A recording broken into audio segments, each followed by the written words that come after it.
하겠습니다. 주의 사랑으로 사랑합니다.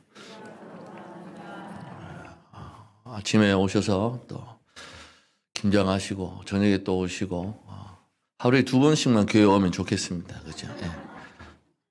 새벽 빼고 얘기 말씀드렸습니다. 예.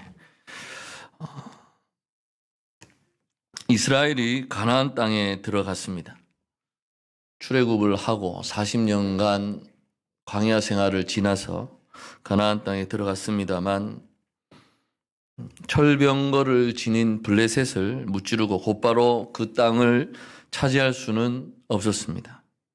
그렇지만 이스라엘도 이제 점차 시간이 지나면 철병거 문화를 받아들일 테고 블레셋을 몰아내는 것은 아마 시간 문제였을 것입니다.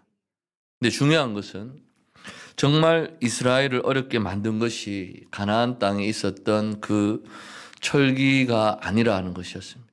뭐냐 하면 가나안 땅에 있던 종교였습니다. 넘쳐나는 제사 그리고 약속된 풍요를 골자로 한 바알 신앙이 그 당시 이 가나안 땅에 자리 잡고 있었던 그 신앙이었는데요. 그것이 금세 이스라엘의 몸과 마음을 장악해 버리게 됩니다. 그래서 여호와의 신앙조차도 이 바알 신앙의 어떤 체계 속에 물이 들어서 그 이후로 예언자들이 맞닥뜨려서 싸웠던 대상은 겉모습은 여호와 신앙을 지녔으나 실상은 바알 신앙을 지닌 이스라엘이었던 것입니다. 그렇기 때문에 이 예언자들의 선포, 당시 이스라엘에게 전혀 먹히지 않는 그러한 이야기일 수밖에 없었다라는 것입니다. 그래서 정성을 다해서 신을 섬기면 약속된 모든 풍요의 복을 내려준다라는 것. 과거나 지금이나 똑같이 종교의 어떤 근본적인 존재 이유일 것입니다. 정성을 다해서 신을 섬기면, 정성을 다해서 예배하고 정성을 다해서 제사를 드리면 약속된 모든 풍요의 복을 줄 것이다 라는 것. 그렇지만 예언자들은 하나님을 향한 정성이 표현될 수 있는 이 유일한 통로, 그것이 예배, 제사가 아니라 함께 살아가는 이웃과의 올바른 관계임을 명확히 했습니다. 예언자들은. 그러면서 이스라엘이 드렸던 그 제사적인, 제의적인 정성 같은 것을 산산히 부숴버렸습니다. 제사보다는 인애와 정의와 공의로 대표되는 그 예언자들의 외침은 사람들의 마음을 감싸고 위로하면서 언젠가 올 큰 복만을 바라보며 살아가는 그러한 종교 자체를 무너뜨렸다라는 것입니다. 그래서 여호와 신앙이라고 하면 어떻게 볼 때 이 번영을 추구하는 이 세상과는 맞지가 않습니다. 이스라엘은 결국 가나안의 철병거 때문이 아니라 바알 신앙 때문에 그 땅에서 쫓겨나게 됩니다. 이것은 결코 남의 이야기가 아닐 것입니다. 과연 여호와 하나님을 모시고 살아가는 것이 가능할까? 무슨 뚱딴지 같은 소리인가라고 하실 수도 있겠습니다만 끔찍한 이 세상에서 여호와를 왕으로 모시고 예수 그리스도를 주인으로 모시고 살아가는 것이 가능할까라는 것입니다. 이스라엘은 계속 실패했습니다. 선민이고 택한 백성이었고 40년 동안 그들을 인도하신 하나님을 그들이 겪었음에도 불구하고 그들은 바알 신앙의 그 풍요로움에 젖어서 형식적으로는 하나님을 열심히 섬기는 것처럼 보였습니다만 그들 신앙의 이면에는 복과 번영이 싹트는 그러한 모습이었습니다. 오늘 우리라고 해서 어떻게 그 시대의 사람들과 다를 수 있을까를 한번 생각해 봅니다. 우리가 성경 말씀을 보면서 레위기에서도 살펴보았지만 레위기에 선언하는 그 희년이라는 제도는 현실적으로 불가능한 제도라고 말을 합니다. 맞습니다. 이 시대를 살아가면서 현실적으로 불가능한 그러한 제도일 것입니다만 희년만이 그런 것이 아니라 여호와 하나님을 우리의 왕으로 예수 그리스도를 부활의 주로 모시고 살아가는 것 자체가 현실적으로는 불가능한 시대가 지금 우리가 살아가는 시대라는 것입니다. 그만큼 어렵다라는 것입니다. 그래서 오늘부터 시작해서 이제 12선지서를 우리가 볼 건데요. 소선지서라고 합니다. 12권 호세아부터 시작해서 말라기까지. 그래서 이 예언서를 읽는 방법이 왜 소예언서라고 하느냐.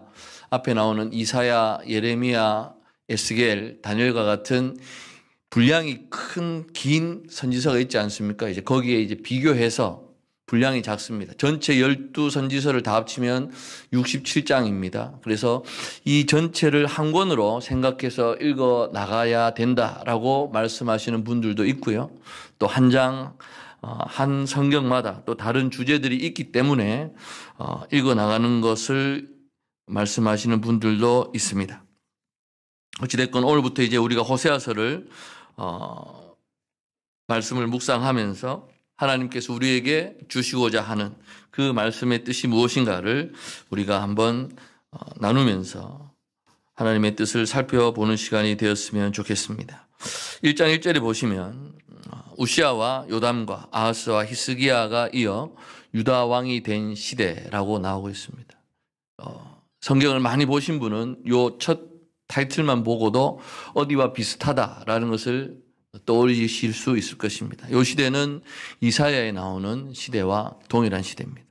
그런데 호세아는 북왕국의 선지자였습니다. 그래서 곧 요아스의 아들 여로보암이 이스라엘 왕이 된 시대에 부엘리의 아들 호세아에게 임한 여호와의 말씀이라고 기록하고 있습니다.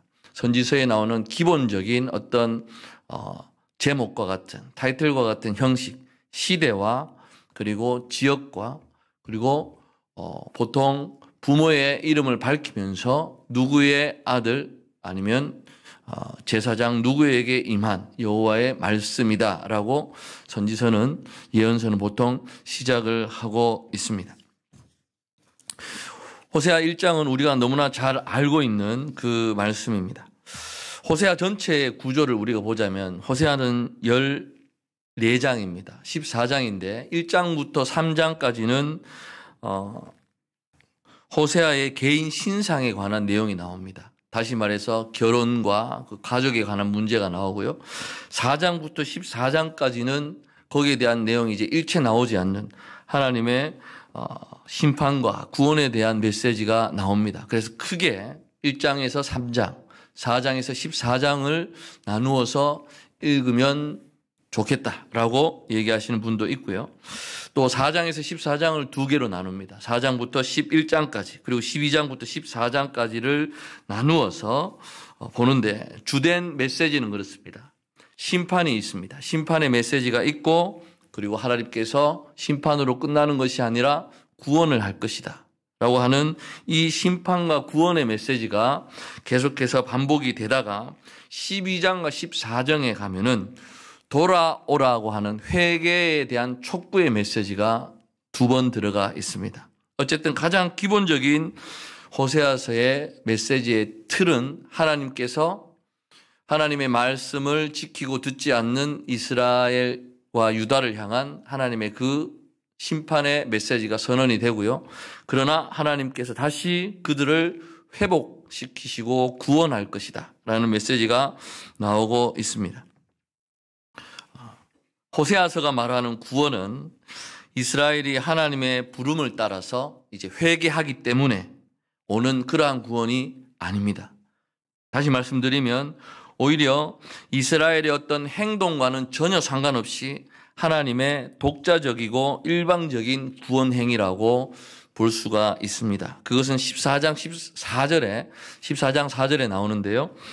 내가 그들의 반역을 고치고 기쁘게 그들을 사랑하리니 나의 진노가 그에게서 떠났음이니라 라고 말씀하시면서 내가 그들의 반역을 고치고 그리고 기쁘게 그들을 사랑한다고 말씀하십니다. 여기에 기쁘게라는 단어가 이제 자원한다라는 뜻이거든요. 그래서 이스라엘의 회복은 이스라엘을 향한 하나님의 끊임없는 자원하시는 사랑에서 비롯된다라는 것을 호세아서는 저희들에게 말해줍니다. 우리가 주님 잘못했습니다, 용서해 주십시오 라고 해서 우리가 구원을 받는 것이 아니라 심판하시는 하나님, 그러나 그 심판 이후에 그들을 고치시고 반역을 고치고 사랑하시는 하나님 때문에 우리는 구원을 받는다라는 것이 호세아서에 나오고 있습니다. 그리고 또 한 가지는 그 구원이라는 것이 장래에 가까운 장래에 일어나는 일이 아니다라는 것입니다. 무슨 말씀이냐 하면 하나님께서 이제 심판하시고 구원하겠다라고 해서 뭐 내년에 아니면 2년 뒤에 하는 그러한 것이 아니라 심판으로 통해서 이스라엘 백성이 먼 곳으로 디아스포라처럼 흩어질 것이고, 그러나 이스라엘을 사랑하시는 하나님의 일방적인 그 은혜로 인해서 흩어진 백성이 다시 돌아오게 할 것이다 라는 그러한 메시지 속에는 시간이 걸린다라는 것을 우리는 볼 수가 있습니다. 호세아서에 나오는 그 이스라엘의 죄악 중에 가장 큰 죄악은 그거였습니다. 바알을 섬긴 거였습니다. 하나님을 섬긴다고 하면서 이제 가나안 땅에 들어와 보니까 농사를 짓지요. 그리고 나서 이 풍요로움 속에서 번영과 돈과 물질을 가지게 됩니다. 그러다 보니까 이 여호와를 향한 신앙이 조금씩 색깔이 변하게 되는 것입니다. 왜냐하면 바알 신앙을 섬기는 사람들은 제사를 정말 최선을 다해서 크고 멋지고 할 수 있는 방법을 다 동원해서 드리면 신이 분명히 축복해 준다라는 그러한 신앙이었습니다.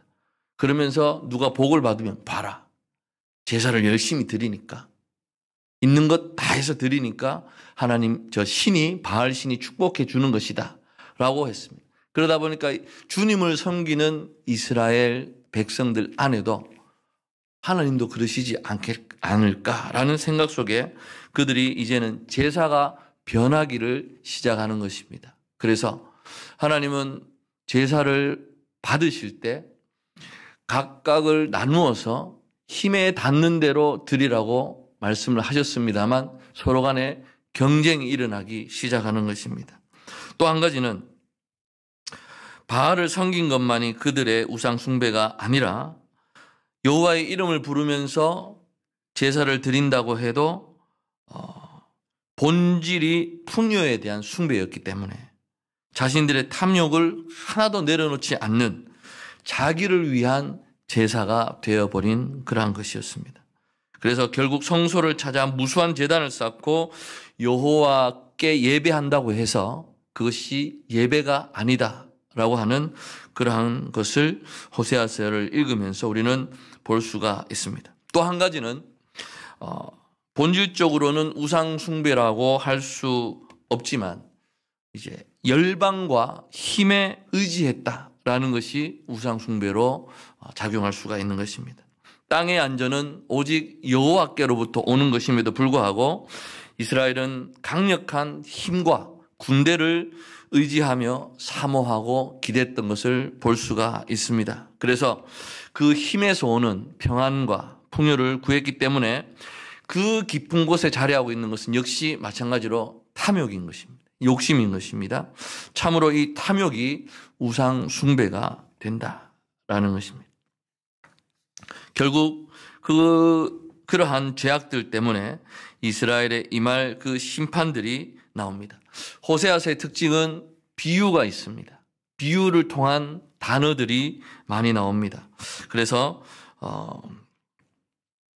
하나님을 뜻하는 단어, 그 다음에 이스라엘을 뜻하는 단어들이 나오고 있습니다. 그래서 그 단어 속에서 과연 하나님이 의미하시는 바가 무엇인가를 우리가 한번 살펴볼 것이고요. 그리고 호세아서의 메시지에서 우리가 기억해야 할 것은 멸망을 기정사실로 만들기 위해서 선포하는 그런 말씀이 아니라는 것입니다. 어떻게 해서든지 현실을 변화시키기 위해서 호세아는 말씀을 계속해서 선포를 합니다.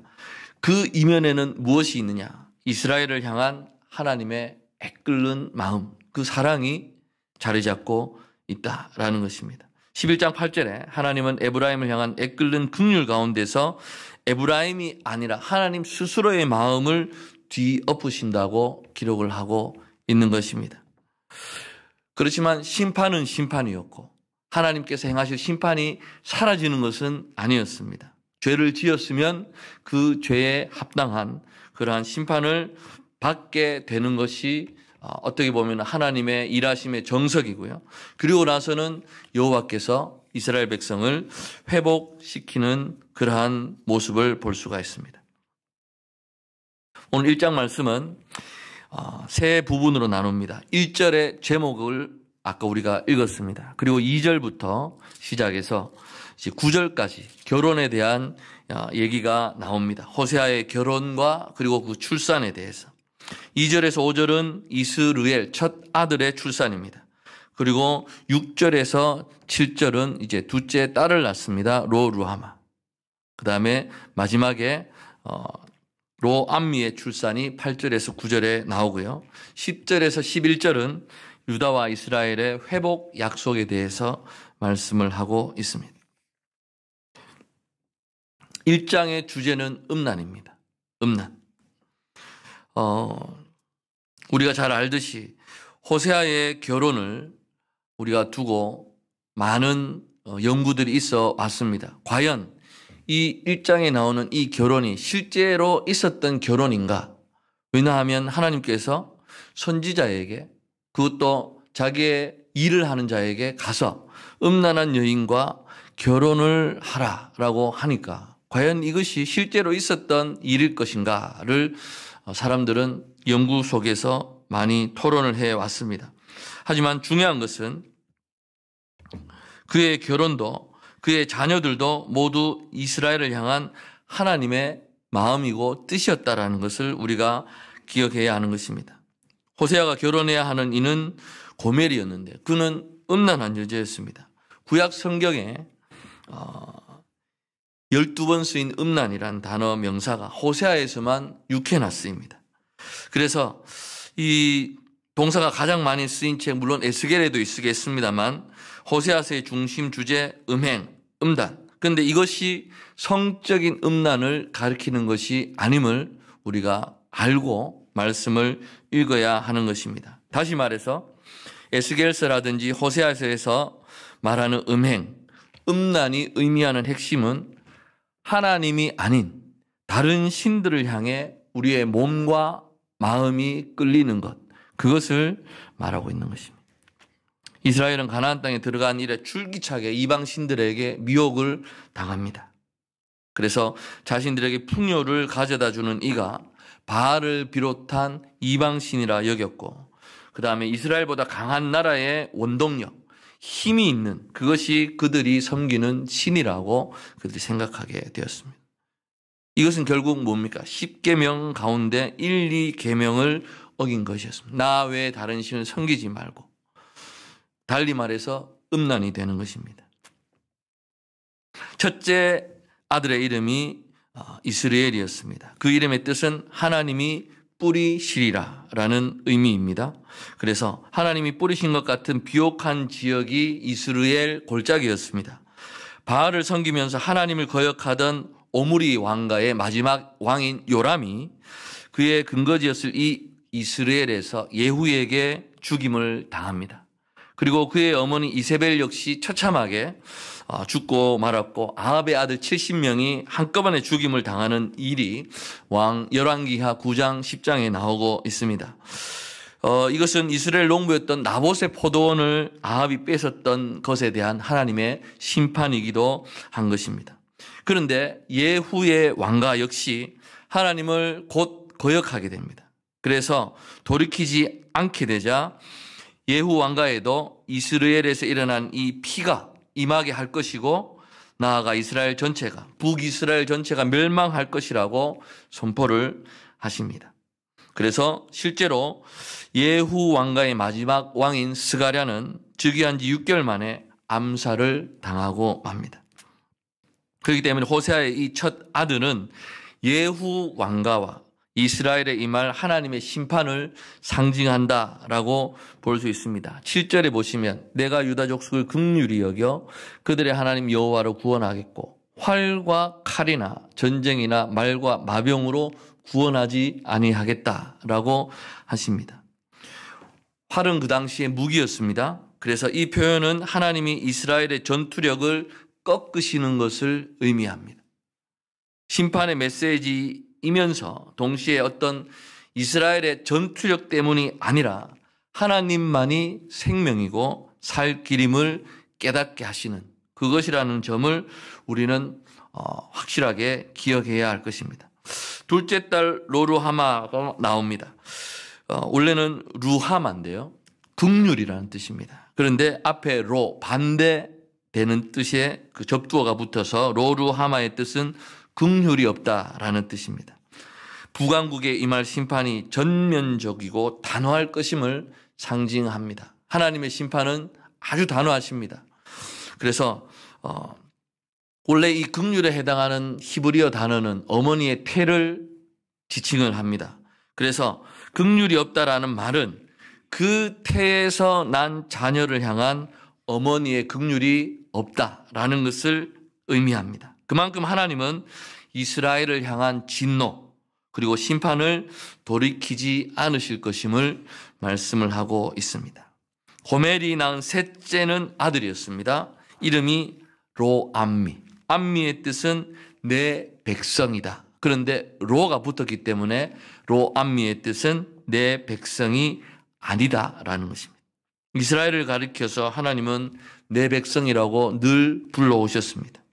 그리고 하나님을 가리켜서 나는 너희의 하나님이다 라고 말씀을 해 오셨던 분이었습니다.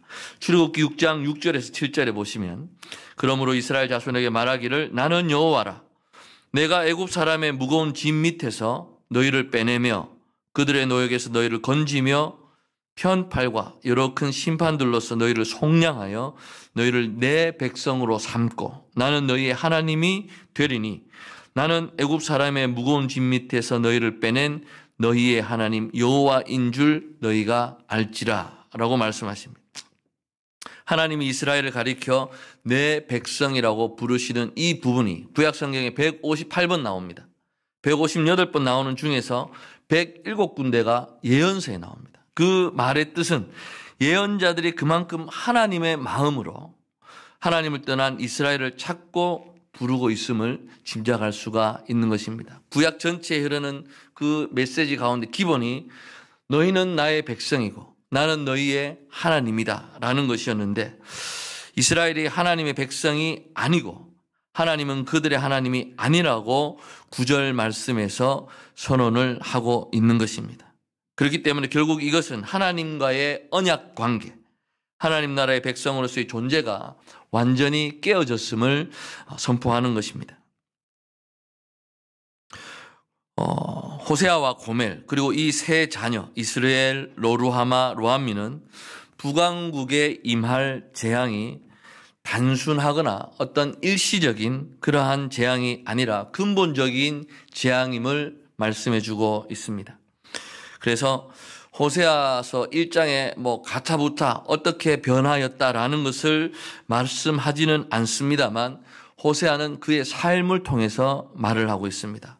결혼을 했고요. 첫째, 둘째, 셋째를 낳습니다. 그 생활 가운데서 이러한 일을 직접 겪었을 호세아가 과연 무엇을 느꼈을 것인지 언급되고 있지는 않습니다만 이 고통스러운 결혼 생활을 통해서 이스라엘을 향한 하나님의 마음을 호세아가 깨달았을 것임을 우리는 볼 수가 있습니다. 말씀이 여기에서 끝나면은 하나님의 심판으로 이스라엘은 멸망하고 맙니다. 그러나 10절, 11절에 보시면 유다와 이스라엘의 회복에 대해서 말씀하십니다. 그러나 이스라엘 자손의 수가 바닷가의 모래같이 되어서 헤아릴 수도 없고 셀 수도 없을 것이며 전에 그들에게 이르기를 너희는 내 백성이 아니라 한 그곳에서 그들에게 이르기를 너희는 살아계신 하나님의 아들들이라 할 것이라 라고 말씀을 하십니다. 이스라엘이라는 말의 의미가 하나님이 뿌리신다라는 그러한 의미였습니다. 그래서 11절 마지막에 보면 이스라엘의 날이 클 것임이로다 라는 그것은 회복과 귀환의 날이 하나님께로부터 말미암은 큰 날임을 의미한다라고 볼 수가 있을 것입니다. 그렇기 때문에 우리가 호세아서에 나오는 이 호세아와 고멜의 결혼을 우리가 보면서 중요한 것은 이스라엘이 바알 신앙을 관용하고 용납하는 것, 그것이 야훼 하나님에 대한 간음이고 음란이라는 것을 우리는 분명하게 기억해야 할 것입니다. 그리고 이 결혼이 실제로 있었던 사건인지 아닌지 못지않게 중요한 것은 이 결혼이 의미하는 바입니다. 결혼을 통해서 고발되고 있는 죄악상에 대한 그 이해, 그것이 바로 호세아서가 말씀하고자 하는 핵심인 것입니다. 음란, 이스라엘의 화를 꺾으시리라는 말씀에서 이스라엘의 죄악을 우리는 유추해 볼 수 있습니다. 유다는 하나님을 믿고 의지한다라고 하면서도 그 신앙이 바알 신앙으로 바뀌어져 갔습니다. 그러면서 힘과 군사력을 의지하고자 했던 것을 볼 수가 있습니다. 그러나 하나님께서 말씀하십니다. 참된 구원이 활과 칼이나 마병이 아닌 여호와께로 말미암는다라고 말씀을 하시면서 이것은 결국 여호와가 아닌 다른 어떤 것으로는 구원을 이루어낼 수 없음을 우리에게 말씀해 주고 있는 것입니다. 말씀을 정리하겠습니다.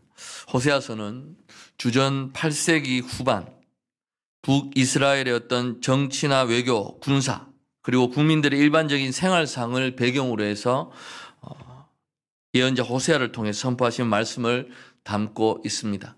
예언서를 읽으실 때 우리가 분명히 해야 될 것은 어떤 한 사람을 통해서 하나님이 말씀을 주시는데요.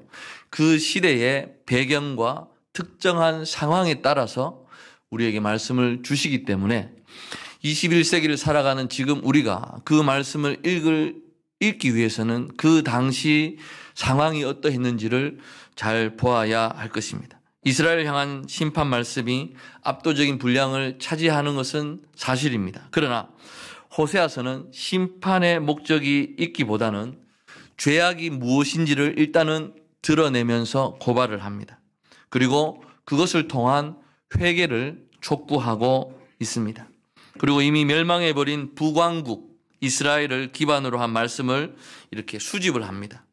오늘의 형태로 보존 전달했다는 점에서 호세아서는 호세아 시대뿐만 아니라 그 이후 시대를 살아가는 그러한 세대를 향한 경고와 회개의 말씀이라고 우리는 보아야 할 것입니다. 그것을 어디에서 알 수 있느냐 하면 14장 마지막 절인 9절에 이렇게 되어 있습니다. 누가 지혜가 있어 이런 일을 깨달으며 누가 총명이 있어 이런 일을 알겠느냐.